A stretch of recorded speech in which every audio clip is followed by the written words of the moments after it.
Sir what is 30A? 30A Bharat के संविधान में एक ऐसी धारा है, ये धारा ये कहती है कि हिंदू अपने धर्म की शिक्षा नहीं दे सकता, अपने कॉलेज में नहीं दे सकता, प्राइवेट कॉलेज में नहीं दे सकता, इसके लिए कॉलेज नहीं बना सकता, और जो सरकार के जो कॉलेजेस हैं उसमें नहीं दी जा सकती। लेकिन एक धारा है 30, वो 30 धारा मुसलमानों को इस बात की इजाजत देती है कि वो अपनी मजहब की शिक्षा के लिए कॉलेज खोल सकते हैं, वो मदरसे चला सकते हैं, क्रिश्चियन अपने मदरसे चला सकते हैं, स्कूल इंस्टीट्यूशन चला सकते हैं जहां वो अपने मजहब की शिक्षा दे सकते हैं। मेरा सवाल यह है, क्या संविधान के निर्माताओं को इस बात का बोध नहीं था कि सिन्नी जी, अगर आप अपने धर्म की शिक्षा आपको नहीं मिलेगी तो आप में संस्कार कहां से आएंगे, आप में फेथ कहां से आएगा, आप वेद क्या हैं, पुराण क्या है, कैसे जानेंगे अगर आपसे कहा जाए आपको यह नहीं पढ़ना है। और भारत में एक ऐसी सिविलाइजेशन जिसके 5000 साल का जो रिटन डॉक्यूमेंटेशन है, उसमें भारत का कोई भी आप दौर देख लें, कभी भारत की सनातन संस्कृति के मानने वालों ने दुनिया के किसी देश पे हमला नहीं किया। यह शब्द बलात्कार हमारी संस्कृति का हिस्सा नहीं था।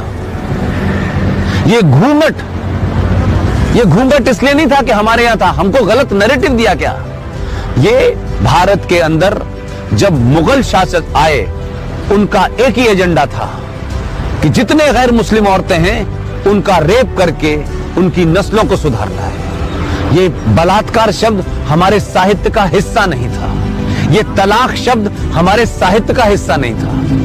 हमारी परंपरा और संस्कृति में 7 फेरे जीवन भर के लिए जाते हैं। इस्लाम में शादी is a contract between 2 people, it's a business. आपने शादी मुझसे की और शादी करने के कुछ दिन के बाद आपको लगा कि मैं रहना नहीं चाहती, तो बिजनेस कॉन्ट्रैक्ट है, आपने कॉन्ट्रैक्ट कैंसिल कर दिया। तो आर्टिकल 30A भारत के संविधान से हटना चाहिए। इस देश के 90 से 95 करोड़ हिंदुओं को उनका शास्त्र क्या कहता है, उनका वेद क्या कहता है, इसकी शिक्षा की इजाजत देनी चाहिए।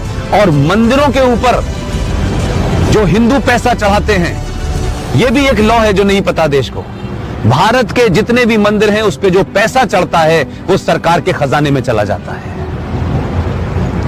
और भारत के मजारों के ऊपर जो पैसा चढ़ता है, जो गुरुद्वारों में पैसा चढ़ता है, वो सारा का सारा पैसा उस धर्म के मानने वालों के पास चला जाता है।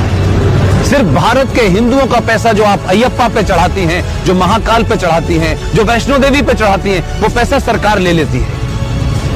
तो अगर भारत के मंदिरों पे चढ़ने वाले पैसे से भारत के लोग, हिंदू लोग, सनातनी लोग अपने विश्वविद्यालय खोलना चाहें कि हम सनातन की संस्कृति के बारे में बताएंगे, पुराणों को पढ़ाएंगे, तो उसकी भी छूट नहीं है। ये संविधान में 2 धाराएं एंटी हिंदू हैं, इनको समाप्त होना चाहिए। और मैंने कल भी घोषणा की है कि अगले 2 साल में इसके खिलाफ भी मैं